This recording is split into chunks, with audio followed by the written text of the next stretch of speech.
Prajapat sir आज आपके लिए आज के सेशन में इंग्लिश की क्लास लेके हाजिर हुआ हूँ। दोस्तों, जैसा कि आप पिछले वीडियोज में देख रहे हैं, लगभग सभी विषयों के जो अपने पटवार, ग्राम सेवक, रीट से संबंधित जो परीक्षाएँ हैं उसमें साइकोलॉजी और रीजनिंग मैथ्स को छोड़ के लगभग सारे डेमो में दे चुका हूँ, ठीक है ना। और एक्चुअल में वो सब्जेक्ट ऐसी रहती है कि इन वक्त पे पढ़ने में ही फ़ायदा ज़्यादा रहता है। बाकी आप प्रैक्टिस उसकी करते रहो, उसके भी मैं सारी क्लासें लगाऊंगा। एक बार थोड़ा अपना चैनल ग्रो अप हो जाए, आप अपने मित्रों को इससे जोड़े तो मेरा भी हौसला अफजाई होगा, साथ में पढ़ाने का और भी मजा आएगा। ज़्यादा लोग देखेंगे तो पढ़ाने का आनंद और ही अलग होगा। अपन ने दोस्तों इससे पहले वाले सेशन में प्रेजेंट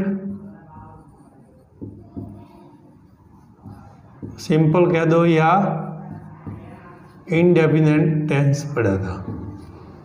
जी सर, इसके दो भाग आपने बता दिए। एक में मैंने टेंस बताई थी, स्ट्रक्चर वगैरह सारी, एक में मैंने इसके यूजेज बताए थे, ठीक है। आज ये सर क्या है, ये मैं बता रहा हूँ आपको टाइम एडवर्ब्स लिख करके। मैंने पहले ही एक मैं आपको बताऊंगा। Daily, usually, hardly, scarcely, seldom, never, rarely, occasionally, frequently, generally, normally, regularly, always, often, sometimes, once, twice, thrice, most mornings, most evenings, every day, every week, every month, every year, each day, each week, each month, each year, etcetera. ये क्या है sir? ये time of adverbs show करती है इस tense को। क्योंकि हिंदी में तो आप पहचान लेंगे कि ता है, ती है, ते है, ये मैंने बताया था। तो हिंदी के वाक्य में तो फटाक से मैं फुटबॉल खेलता हूँ, आप बता देंगे इस टेंस का वाक्य।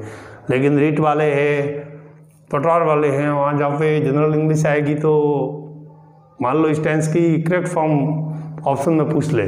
जैसे कई बार क्या करता है कि इस तरह से पूछता है, जैसे ही ऑलवेज, ठीक है ना, कोष्टक में दे देता है गो टू स्कूल, ठीक है ना, और ऑप्शन में दे देता है गोज, गो, तीसरे में गोइंग, और चौथे में दे दिया मान लो नन। अब आप ध्यान से देखेंगे कि ये जो ऑलवेज है, क्या इनमें आया है? क्या बिल्कुल आया है। ऑलवेज है वो इस शब्द इसमें आया है। देखो ये रहा, इससे शो हो गया कि ये टेंस कौन सा है, प्रेजेंट सिंपल। उसके बाद में आपको देखनी है इसका सब्जेक्ट। तो सब्जेक्ट तो सर एक वचन है, एक वचन है, इसका मतलब क्रिया में आपको एस या एस लगानी है। फिर एस या एस लगाना है, मैं एस लगाना है या एस लगाना है, वो नियम भी मैंने आपको बता रखा है। तो गो के पीछे ओ है, तो ओ आने पर अपन एस लगाते हैं, तो इसका सही आंसर ये होगा गोस। तो कहने का मतलब ये आपके टाइम ऑफ एडवर्ब्स जितनी भी मैंने लिखवाई है, इसको आप एक बार नोट डाउन करके कंठस्थ कर ले, ताकि आपको इस टेंस की पहचान में इंग्लिश में भी कोई प्रॉब्लम नहीं आए। हिंदी में तो वैसे ही नहीं आएगी, और हिंदी से इंग्लिश तो अपने को बनानी नहीं है, अपने को तो ग्रामर का यूज करना है। तो ग्रामर आपको ये इस काम में आती है कि correct form of the verbs पढ़नी है, तो आप टेंस के माध्यम से, ये टाइम बाय एडवर्ब्स है, इनके माध्यम से आप भर सकते हो। तो ये दोस्तों था प्रेजेंट सिंपल टेंस। जैसा कि क्लास आज मैंने कहा था, इसका अगला टेंस लेंगे। एक दो यूजेज भी रह गए थे, उनको भी मैं आपको बता देता हूँ कि यूजेज में क्या रह गया था सर।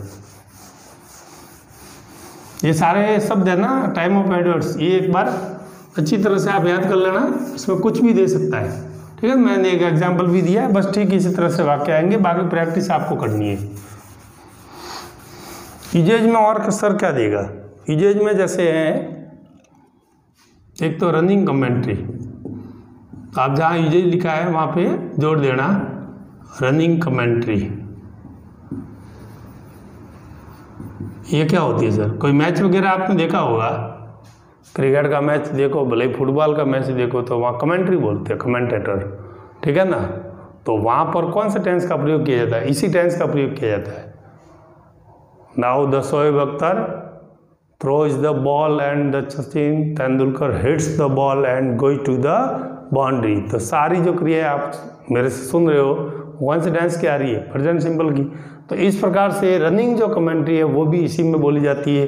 दूसरा और एक उपयोग आप नोट कर सकते हो, न्यूज़ हेडलाइंस जितनी भी होगी इंग्लिश अखबार कभी आप उठा के पढ़ना, न्यूज़ हेडलाइंस, ठीक है। अब मान लो मोदी जी अगले वीक से आते, उससे कोई मतलब नहीं है। The PM visits Mumbai next week. अब अगले सप्ताह की बात है, अगले सप्ताह आएंगे, लेकिन जब हेडिंग आएगी अखबार में तो इस तरह की आएगी, the PM visits Mumbai next week, यानी अगले सप्ताह प्रधानमंत्री मुंबई आएंगे। तो ये दो एक उपयोग रह गए थे, तो इसको भी आप थोड़ा सा नोट कर लेना। अब दोस्तों अपन चलते हैं नए टेंस की ओर, इसका दूसरा भाग कॉन्टिन्यूस टेंस। आप जोड़ सकते हैं कॉन्टिन्यूस टेंस। तो जैसा कि नाम है कॉन्टिन्यूस,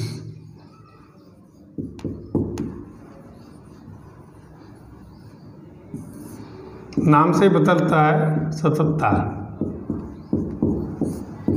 जिसे कह सकते हैं आप निरंतरता, और वो भी किसकी? प्रेजेंट की निरंतरता। यानी वर्तमान में कोई काम at the time of speaking, जैसे कि अभी मैं पढ़ा रहा हूँ, ठीक है ना, और आप लोग मान लो वीडियोज देख रहे और वीडियो से कुछ सीख रहे पढ़ रहे, तो जिस भी काम समय अपन एट द स्पॉट काम करते हैं ना प्रेजेंट में, वो क्या होता है? Present continuous. तो एट दिस टाइम है, एट द प्रेजेंट टाइम है, एट दिस मोमेंट है, ऐसे जो एडवर्ब्स आएंगे वो इसी टेंस में आते हैं। तो इसकी पहचान सर हिंदी में क्या रहेगी, किस तरह की रहेगी? तो जैसे वहाँ था ताती, तो या हिंदी की वाक्यों की क्रियाओं के अंत में, ठीक है ना, ध्यान से सुनना, वर्ब्स के अंत में हिंदी की क्रिया होती है, उसके अंत में रहा है, रही है, रहे हैं, रहा हूँ इत्यादि शब्द आते हैं, ठीक है सर। जैसे कैसे सर? मैं क्रिकेट खेल रहा हूँ, ठीक है। वह खाना बना रही है। आई बात समझ में? तो इस तरह से वाक्य आएंगे। तो खेलना क्रिया थी, उसके पीछे क्या लग गया? रहा। ये बनाना थी, उसके पीछे क्या लगी? रही। तो इस तरह से हिंदी की क्रिया उसके अंत में रहा है, रही है, रहे है, रहा हूँ। तो आप समझ जाना दोस्तों कि ये कौन सा टेंस है? Present continuous tense. Got it? Clear? कोई दिक्कत नहीं है। आगे बढ़े अपन। आगे बढ़े तो इसके सर HV बताओ, या तो कोई दिक्कत ही नहीं है, शुरुआत में ही HV आएगी। इज, एम और आर, तीन है सर। इज है, एम है, आर है। इज लगेगी सिंगुलर के साथ, बार बार बताने की जरूरत नहीं आपको, एक बार मैंने बता दिया सिंगुलर सब्जेक्ट कौन से। Am is specially used with I, सिर्फ आई के साथ एम यूज होगा। और ये है प्लूरल करके। अब प्लूरल सब्जेक्ट कौन से है सर, सिंगुलर कौन से, आपको मैंने पहले लिखवा रखे, ठीक है। आई का ध्यान रखना, आई के साथ स्पेशल क्या आता है इधर? एम। फिर sir main verb, main verb में आप कॉन्टिन्यूस, मैंने बताया था 6 बार कॉन्टिन्यूस रहता है, चार्ट बनाया उसमें। तो आपने कॉन्टिन्यूस में देखा था वर्ब की फर्स्ट फॉर्म रहती है और उसमें क्या जुड़ती है? आईएनजी। क्या जुड़ती है दोस्तों? आईएनजी। HVM भी आ गई। तो दो इंजन तो अपने पास होते ही है, सब्जेक्ट आगे लगता है और ऑब्जेक्ट पीछे, स्ट्रक्चर बन जाएगी और आराम से अपना वाक्य बन जाएगा। लेकिन यहाँ पर सर एक बात देखेंगे कि ये आईएनजी है, वहाँ मर्जी वजह से नहीं लगानी। जैसे आप तो लगा देंगे कम है और आईएनजी लगा दी कमी, ठीक है ना, तो ये आईएनजी गलत है। तो आईएनजी लगाने के भी कुछ नियम है। तो दोस्तों क्यों नहीं अपन वाक्य बनाने से पहले वर्ब में आईएनजी कैसे लगती है उसके मैं एक नुस्खा, एक ट्रिक्स बताऊंगा जो आप लाइफ टाइम तक नहीं भूलेंगे कि आईएनजी किस क्रिया में किस तरह से आपको लगानी है। चलिए आगे बढ़ते हैं अपन। वर्ब्स में वर्ब में आईएनजी लगाने के नियम। अब नियम पढ़ने जाएंगे और लिखने जाएंगे तो बड़ा ही अटपटा लगेगा। पासबुकों में देखते हो, गाइडों में देखते हैं। मैं आपको यहाँ पे एक ट्रिक बताता हूँ, आप ये 5 क्रिया याद रखना जिंदगी भर। कम, रीड, कट, डाई, प्ले। क्या लिखा सर? कम, रीड, कट, डाई, प्ले। कम, रीड, कट, डाई, प्ले। कम, रीड, कट, डाई, प्ले। जैसे हिंदी में अपन ने पढ़ा ना, कचट तप, कचट तप, ठीक है। कम, रीड, कट, डाई, प्ले। कम, रीड, कट, डाई, प्ले। इस तरह से आप इसको याद कर लो। फिर सर करना क्या है? अब आपको मैं बता दूं, थोड़ी चीज़ें वैसे आपको सबको आती है। वॉवल्स कितने होते हैं? 5, ए, ई, आई, ओ, यू। कोई दिक्कत नहीं है सर, सबको मालूम है। कॉन्सोनेंट कितने होते हैं इंग्लिश में? 21। सबसे पहला नियम क्या है? आप सिर्फ कोई नियम नहीं लिखना है, ये पहला नियम ही है, ये दूसरा है, फिर इसके विभिन्न उदाहरण। आप कोई भी क्रिया इसके अलावा उठा के देख लेना, आपके सामने आए तो कमेंट बॉक्स में लिख देना कि सर इसमें आईएनजी कैसे लगेगी, मैं बता दूंगा आपको, ठीक है ना। लगभग इस आपका सामना ऐसे किसी क्रिया से नहीं होगा इनके अलावा, क्योंकि नियम सारे इसमें फिट हो जाएंगे। जैसे पहला नियम क्या है सर? ऐसी कोई भी इंग्लिश की क्रिया जिसके पीछे ई हो, आप भी इसी तरह भले ही अपनी कॉपी में नोट्स में इसी तरह लिखना ई। तो करना क्या सर? आईएनजी तो जोड़ना है, सब में आईएनजी तो जोड़ना है। ये तो तय है कि अपन आईएनजी सीख रहे हैं तो आईएनजी तो जोड़ेंगी। जोड़ना कैसे, बस वही तो बताना सर। तो ये 500 में आप देख लेंगे क्या उत्तर आएगा। तो ऐसी समस्त क्रिया अंग्रेजी की जिनके अंत में ई हो, तो जब आईएनजी जुड़े उस समय इस ई को हटा देना है दोस्तों, समझ में? और क्या हो जाएगा अपना उत्तर? कमिंग। बोलो कोई दिक्कत? कोई जैसे मान लो क्रिया है टेक, ठीक है ना, ई आ गया तो क्या हो जाएगा? टेकिंग। गिव, ई पीछे आ गया, ई हटा दो, गिविंग। Celebrate, celebrating. ई आना चाहिए, ई हटा दो, आईएनजी लगा दो, सही हो जाएगा। आपने सीधी लगा दी तो आपका गलत। क्लियर? दूसरे में सर आप क्या बता रहे हो? लास्ट वाला तो कॉन्सोनेंट होना चाहिए, तो लास्ट वाला कॉन्सोनेंट है, लेकिन उससे पहले स्वरों की संख्या देखो आप, ए भी स्वर है, ई भी स्वर है, यानी स्वरों की संख्या 2 है। अगर अंतिम जो वर्ण है वो व्यंजन हो, उससे पहले एक से अधिक स्वर लगातार हो, तो ऐसी स्थिति में कुछ नहीं करना, सीधी आईएनजी जोड़ना। रीडिंग, यानी इसमें तो कुछ करना ही नहीं है। आपको इतना ध्यान रखना कि ये तो होना चाहिए कॉन्सोनेंट यानी व्यंजन, और उससे पहले एक से अधिक स्वर, तो ये 2 है। कितने स्वर है सर? 2। क्लियर? उसके बाद में सर आगे अभी आपको मालूम पड़ेगा। या सर ये व्यंजन दिख गया टी, लेकिन उससे पहले देखो यू, एक ही स्वर है, फिर तो सी वापिस आ गया, ठीक है ना। इस कट में देख लो यू एक ही है। तो ऐसी स्थिति में सर आ जाए तो फिर आपको क्या करना है कि उस व्यंजन को डबल करना है, यानी कि एक बार और बढ़ा के फिर आईएनजी जोड़नी है। जैसे इसकी आईएनजी जुड़ जाएगी कटिंग। जैसे इसका उदाहरण और सर 2 मान लो, जैसे रन है, दौड़ना आपको मालूम है, तो रनिंग होता है। क्यों हुआ रनिंग? क्योंकि यू एक ही था, इसलिए एन को क्या करना पड़ा? डबल करना पड़ा। कोई दिक्कत नहीं आएगी दोस्तों, आराम से समझना, क्लियर हो जाएगा आपका मामला ही एकदम। आईएनजी लगाना आपको भी नहीं भूलोगे। ये सर क्या है? डाई। ऐसी यहाँ पे देखो आपको 2 वॉवेल्स दिख रहे हैं, लेकिन क्या पीछे कॉन्सोनेंट दिख रहा है? क्या नहीं दिख रहा है। ऐसी स्थिति में क्या करना? ऐसी स्थिति में कुछ भी नहीं करना है। अगर आपको आई दिख जाए तो इस आई को तो रिमूव करना और उसका क्या बनाना? वाई। क्या बनाना? वाई। और उसके बाद सीधी आईएनजी जुड़ जाएगी। क्या हो जाएगा सर? डाइंग। जैसे लाई यानी लेटना होता है, तो क्या हो जाएगा सर? लाइंग। ठीक है। जैसे टाई यानी बांधना होता है, क्या होता है? टाइंग हो जाएगा। क्या होगा? टाइंग। क्लियर? और लास्ट वाला सर सिलेबल वाला नियम है, अगर पीछे वाय हो, उससे पहले स्वर हो के व्यंजन अपने को कोई लेना देना नहीं। अगर अंतिम वर्ण व्यंजन में वाय हो तो आपको सीधे ही आईएनजी जोड़नी है, आपको किसी नियम का पालन नहीं करना है। ये प्लेइंग। जैसे सर आ गया स्टे, तो स्टेइंग। ठीक है ना। तो कम रीड कट टाइप प्ले से आप लिखना चाहो तो लिख सकते हैं कि ऐसे अंग्रेजी की समस्त क्रिया जिसके अंत में ई हो तो आईएनजी जोड़ते समय ई को हटा दिया जाता है, उसके बाद में आईएनजी लगा दी जाती है और उत्तर लिख दो। इसमें अगर अंतिम वर्ण व्यंजन हो उससे पहले स्वरों की संख्या एक से अधिक हो तो उसमें आईएनजी जोड़ेंगे, सीधे जोड़ देंगे। अगर व्यंजन एक हो उससे पहले स्वर भी एक ही हो तो उस व्यंजन को क्या करेंगे अपन, दुगुना या डबल करेंगे, जैसे कि यहाँ हो गया। ठीक है, आप तो इतना चार्ट बना के रखेंगे तो ही 500 नियम याद हो जाएंगे। आई वाला नियम हो तो आई को हटाना है दोनों स्वरों को, उसका क्या बनाना है, वाय, वाय बना के क्या जोड़ना है, आईएनजी। और प्ले में अगर वाय है उसके पहले स्वर हो या व्यंजन कुछ भी नहीं देखना, अगर आपको वाय दिख जाता है तो सीधे आईएनजी जोड़नी है, प्लेइंग, स्टेइंग जो भी क्रिया है वो वाली। तो ये दोस्तों थी अपने आईएनजी लगाने का कम, रीड, कट, डाई, प्ले वाला नुस्खा। और आप भले MA BEd भले कुछ भी होंगे, कई लोग आईएनजी लगाते इसमें गलती कर देते, हो जाती है गलती सर। इस तरह से अगर आप पढ़ोगे तो कभी गलती नहीं होगी। तो ये दोस्तों पहले आईएनजी लगाना एक बार क्या क्लियर हो जाए तो प्रत्येक वाक्य में अपने को आईएनजी लगानी पड़ेगी। तो वहाँ जाके फिर आईएनजी मैं तो लगा दूंगा, आपको सेंटेंस भी बना दूंगा, आपको समझ में नहीं आएगा कि कभी तो डबल कर रहे हैं, कभी सीधे जोड़ रहे हैं, कभी। इसीलिए पहले 5 नियम सीख लिए, गॉट इट, कोई दिक्कत नहीं, आप इसको चले आगे। दोस्तों आईएनजी क्लियर हो गया, HVM भी क्लियर होगी, तो सीधे आ जाओ स्ट्रक्चर पे। पहला वाक्य वही अपना सिंपल या एफर्मेटिव, एफिरमेटिव, कोई दिक्कत नहीं है। स्ट्रक्चर में मैंने बता रखा है S + HV + MV + O।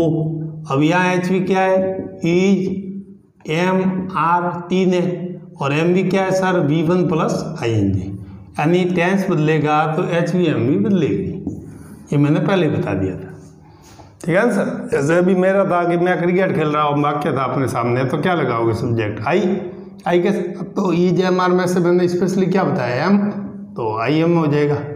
खेलने को क्या कहते हैं, प्ले, तो I am playing। ये देखो वाई वाला नियम आ गया तो सीधे ING जोड़ना है। क्या खेल रहा है सर, क्रिकेट। तो खाना पका रही है, बना रही है, ठीक है, तो C एक वचन है, EJMR में से क्या आएगा, इज, ये है सर कुक, और यहाँ पे हो जाएगा कुकिंग। और देख लो व्यंजन है, 2 स्वर है आगे लगातार, इसलिए सीधे आईएनजी जोड़ेगी, कुकिंग, फूड। कोई दिक्कत, कोई दिक्कत नहीं। आईएनजी भी आप ध्यान से गौर करना कि सही है नहीं है, बिल्कुल सही है। 2 मैंने बताया व्यंजन के पहले 2 स्वर हो लगातार तो कुकिंग हो जाएगा, कोई दिक्कत नहीं है। तो सी इज कुकिंग फूड। अब तो दोस्तों सिंपल याद है, तो नेगेटिव में तो करना क्या है, नेगेटिव में कुछ नहीं करना है, यहाँ पे अपने को नॉट डालना है, HV के बाद नॉट डालना, फार्मूला यही रहेगा। इसी में सर अगर मान लो डाले तो फिर यहाँ डालो नॉट, दोनों अभी नेगेटिव हो जाएंगे। यानी दूसरा टाइप भी क्लियर अपना, S + HV + नॉट + MV, मैंने कहा था सभी में वही स्ट्रक्चर चलेगी। तो HV वही EJMR, ठीक है, MV वही आपकी, सॉरी नॉट लगेगा, MV वही आपके V1 + ING लगाओ सर इसी में। तो I am not playing cricket, कोई दिक्कत दोस्तों, कोई दिक्कत नहीं है। C is not cooking, C is not cooking food. तीसरा अपना इंट्रोगेटिव। इंट्रोगेटिव में मैंने क्या कहा था, इसको आगे लेना और पीछे क्या लगाना, क्वेश्चन मार्क। स्ट्रक्चर याद आई, HV आगे रहेगी, फिर सब्जेक्ट, फिर मेन वर्ब, फिर ऑब्जेक्ट, और यस नो में इसके उत्तर दिए जाएंगे। तो मैं क्रिकेट खेल रहा हूँ तो खुद तो मैं प्रश्न पूछूंगा नहीं, तो ऐसे पूछा जाएगा, are you playing cricket, are you plural है इसलिए are you playing cricket are आ जाएगा। ये हो गया इसका तीसरा। चौथे में नॉट आपको यहाँ डालना है, तो ये हो जाएगा चौथे में, देख लो, are you not playing cricket. यदि दोस्तों एक बार सीख लेने के बाद इतना सिंपल है जिसकी कोई हद नहीं है। 5वें में मैंने बताया था WS वर्ड, तो मान लो वो क्या खेल रहा है या मैं क्या खेल रहा हूँ, या तो पूछेंगे कि तू क्या खेल रहा है, तो इसी तरह पूछ रहे हैं आप क्या खेल रहे हो, तो वर्ड से प्रश्न बना लो। WS वर्ड सबसे पहले आता है, HV आएगी उसके बाद में, उसके बाद सब्जेक्ट, उसके बाद मेन वर्ब, फिर मैंने कहा इन्फॉर्मेशन है तो ठीक है, नहीं तो नहीं आएगी।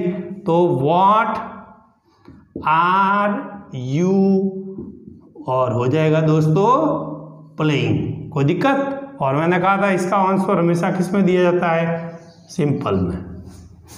What are you playing, I am playing cricket. तो स्ट्रक्चर्स में तो कोई दिक्कत है ही नहीं दोस्त। 500 फार्मूलों को किस तरह से रोटेट्स होते हैं वो मैंने 3 से 4 बार आपको बता दिया। आप प्रैक्टिस करेंगे तो सारे टेंसों में बार बार ये आएगी। तो स्ट्रक्चर हिंदी वाक्यों से इंग्लिश वाक्य बनाने में कोई बड़ी बात नहीं है। आज ने अपन ने नई चीज़ सीखी है तो HVMV तो मैंने चार्ट में पहले ही बता दी थी।